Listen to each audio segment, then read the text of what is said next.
My name is Kevin Nemacki. I'm the CEO at the Gurulocity Brand Management Institute. I'm a brand management trainer and consultant to leading consumer goods companies such as Kimberly-Clark, Procter & Gamble, Kraft Heinz, Gorilla Brands, and Nestle. Today we're going to learn how to use alternative sources to fill gaps in your landscape analysis. At this point in your work on your landscape analysis, you've collected information, you've thought about what your key takeaways would be, you've begun to organize that information into a flow or into an outline, and now it's time to finish things off. One of the things you'll probably run into in any landscape analysis is you're going to have spots where there might be incomplete information or gaps in the information. So today we're going to talk about some tips for addressing that, but the main question we're answering, where is the landscape light on information or light on takeaways?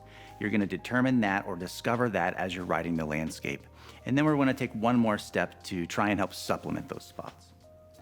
I've got a list here of alternative sources. This is not every possible thing in the world you can do, and you also may not need to go and do everything I'm going to share with you on this list.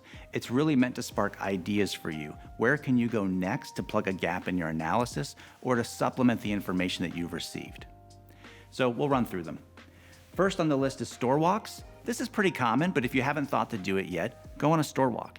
It's a great way to get a sense of competitive information, competitive products, claims, category structure, or even some of the retail dynamics happening out there.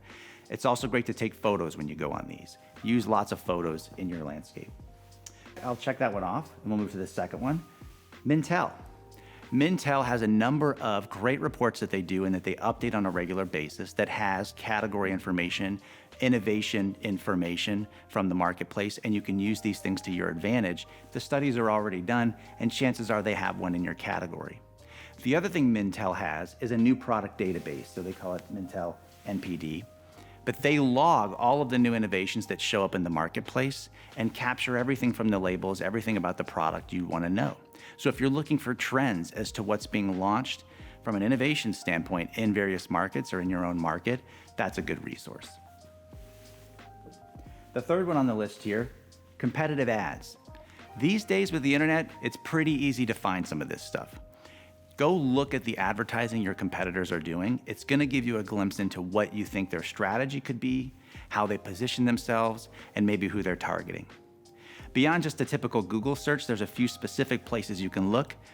Most brands post their advertising on YouTube. So as a first stop, go there. Chances are you're likely to find what you're looking for. If not, there's a couple of other places you can go. One of the ones I like to use, I wrote here AOTW, but that's Ads of the World. If you go to Ads of the World, a lot of the advertising being done out there is uploaded to that website, and it's a searchable database. You can search for brands or for product categories, and a lot of the advertising will show up there. You could pay a little bit of money here and go to someone like Numerator or Competitrack product, and then that will also feed you this information. But YouTube, Ads of the World, no cost to you. Check it out. Fourth on the list here, press releases and articles. Go to publications, to press release sources, and look for articles that are being published. Look for press releases that are being published by competitors, or find industry experts that are writing articles. So that's my little search icon there, but it's just doing a little bit digging and searching for those things. Next here is industry data sources, a specific place you can go look. Most categories, most industries have an organization that helps promote that industry or further the agenda of the companies in that industry. And in many cases, those organizations are doing research. They have statistics, they have articles, they have studies that they're doing. In marketing, for example, we have the American Marketing Association. We also have the Association of National Advertisers. These are organizations that are doing constant work on an ongoing basis, including studies and surveys and things that you can tap into. So those make for good resources if you're searching in the marketing industry. Most consumer goods industries also have similar organizations. Next on the list, Google the stat. This is a really cool trick that sometimes people will do instinctually, but a lot of times if you don't know, a lot of times this is really helpful.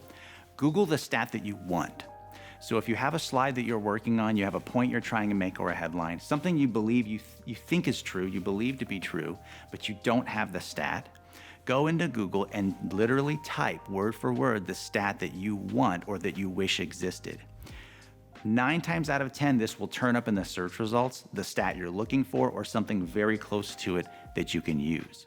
So for example, if I wanted to know how many home purchasers are new first-time home buyers, maybe I have a hypothesis that 20% of the market is actually first-time home buyers. I can go to Google and type in 20% of market first-time home buyers, and I'm probably gonna get that exact stat somewhere. So Google the stat.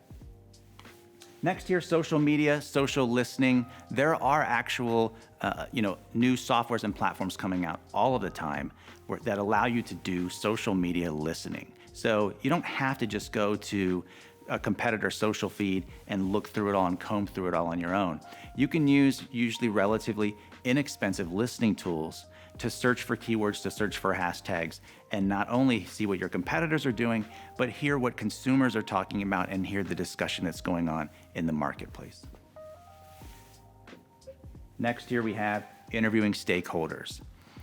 When in doubt, if there's a piece of information missing in your analysis that should be available in the company, go start asking who. Go start asking where you can find it. So find someone who may know someone else who may know someone else where this thing exists, and identify that person. Now, if you get to the person who should have information and they still don't have something, maybe a key resource doesn't exist, a key study doesn't exist, interview the stakeholder, because you can basically consider them to be the subject matter expert. And a lot of times you can get information out of them that may not exist in an actual document. So always interview the stakeholders involved in the project. Next here is becoming a customer. Use your competitors' products. Buy your competitors' products, use their services. Go through the experience a consumer or a customer actually goes through with your competitor. That can be a really revealing thing in understanding their strengths and their weaknesses, not just with their products, but with the experience of interacting with that brand or with that competitor. The next one here is somewhat related, but a little different. These days, most of our interaction with people is through the internet, it's through text messaging, it's through social media. We seem to be making phone calls a little bit less and less as time goes by. But a phone call is the best way to learn and get all your questions answered about your competitor. Most products, most brands have customer service lines. They have 800 numbers that you can call. Call them up and start asking your questions.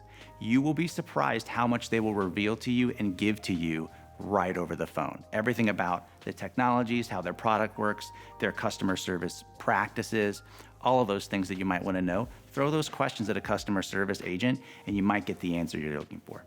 All right, and last but not least, you can conduct your own research. So all of these tips have really been in the vein of not having to do new research and spend a bunch of money you may not have. You may not have a budget to do your landscape. But the reality is you can actually conduct your own research, often for free or very little money, and it can be really, really useful even if it's not a sophisticated study. So some examples of how to do this would be, I wrote here, you can kind of read Google Forms, surveys. Google has great tools that are free. You can create Google Forms and send those out to people. There is a Google survey tool that's either free or relatively inexpensive these days, depending on when you go look it up. But you can use that survey tool and send that out to people. You can also have Google send it out to people for you and identify people for you. And it's relatively low cost. You can also use survey tools like SurveyMonkey or some of the other common tools that are out there. But you have the ability to create surveys and to ask people questions, even though you may not realize it. The other one I put here is friends and family research, F&F. Friends and family research is easy to do.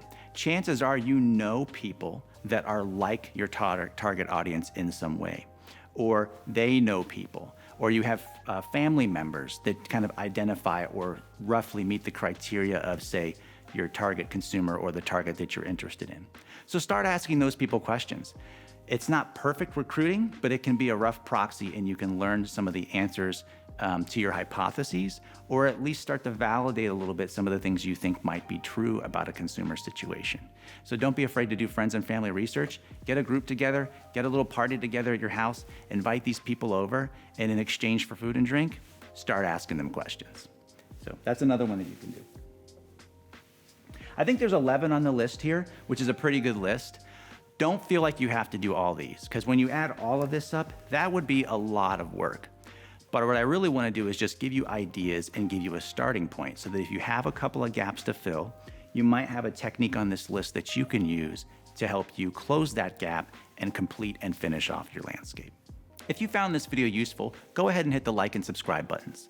If you'd like to learn more about our brand management training and development programs, check out the links in the description below.